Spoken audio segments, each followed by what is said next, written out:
Hello! Hi everyone who is watching this video. If you don't already know me, I'm Emily Chanel. And today I'm going to talk about what I did interning for a gallery on South Padre Island over the last 15 weeks. The gallery I was working at is named Meridian and Muse Fine Art Gallery, owned and operated by Ryan Henry, and it's located on Amberjack Street in a little plaza with a few other independent galleries and an event center. Okay, so while I was there, I did a lot of small tasks like cleaning the gallery space and the studio space, a little bit of organizing here and there. I also was in charge of changing the signs from open to close at the beginning and end of shift. I was also in charge of watering the plants. I took good care of those little flowers, so cute, so nice. And watching the front of the gallery and handling sales. But I also had a few other projects, like making products for the gallery to sell and even a few Instagram reels for marketing purposes.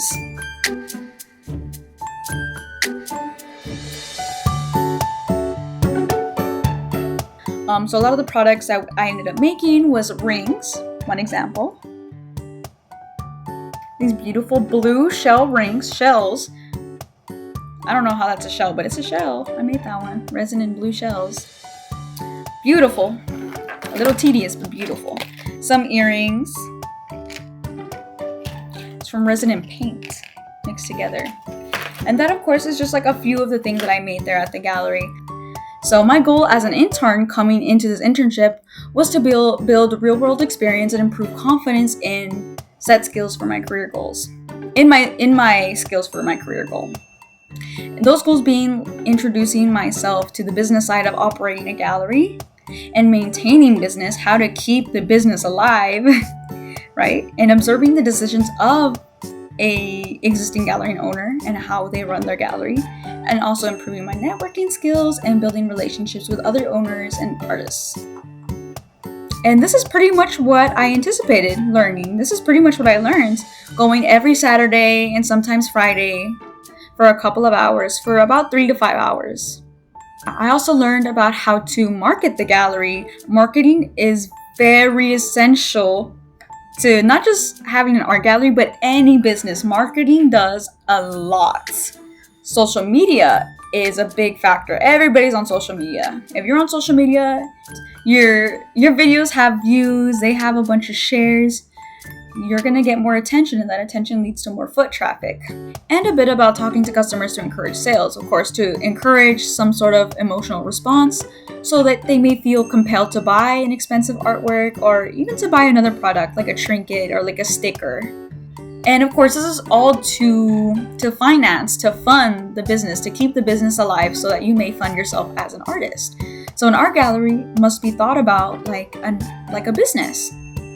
If you can't sell a luxury artwork, you have to have another product there to sell to fund that, to keep that artwork on the wall in case a buyer may come along and buy that artwork. Oh, another thing I learned while I was interning there, I learned how to use a SquareUp payment device.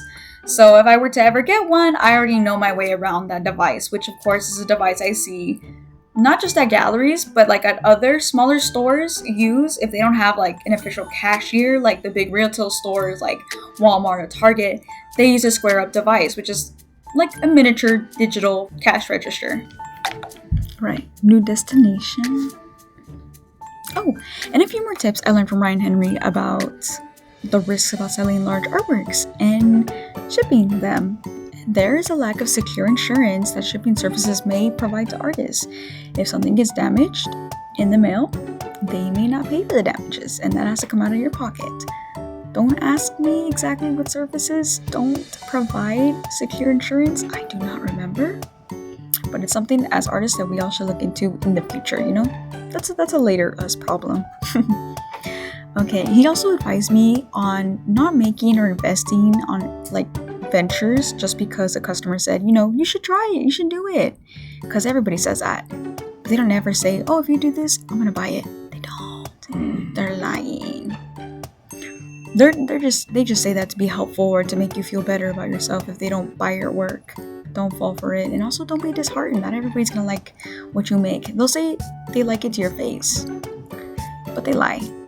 But that's to be nice. because they don't want to buy your work. And that's okay. That's okay. Another thing Ryan had advised me on is that while you're developing your own work, to also capitalize on the guests or the people that don't buy original work or want to spend more than $50. You gotta keep your business alive. You gotta keep yourself afloat. And while you have one base that will buy your $100 or $100 to $1,000 works, there's going to be people that come into your gallery that want something smaller, something that they take home, maybe put in their phone case, maybe make it into a sticker and put it on their laptop, to capitalize on those guys too. Because there's a lot of people, especially in the Valley, who do not like to spend more than $50 on original work. They rather use that for something else that they think is more of a necessity. Yeah. And of course, again, this is to maintain business and finance operations. Moving on, I guess I've been talking a lot about like tips and things I've learned that Eve's advised me over the last 15 weeks. But I guess the surprises that I faced while interning were some instances where I was like left alone in the entire gallery and store. And I had to make pretty fast decisions on to make cash sales when I didn't know where the cash box was. But you know what? I came in clutch. I saved the day, made the sale, gave the exact cash, and all was well. Everybody was happy. And of course, chatting with guests, keep them entertained, and maybe make them a sale or two after they chatted with me. But after working with Ryan over the past several weeks, I feel like I'm ready to do the same. But I also feel there is still more to learn, and of course to remember. You learn as you go, and a lot of learning you do by doing. Yeah. And there's always a new situation every other day. There's always something that you gotta fix. There's always a problem with shipping, with sales. Someone opts out at the last second because they actually think about, I don't want to buy $1,000 painting. There's always something. But you know what?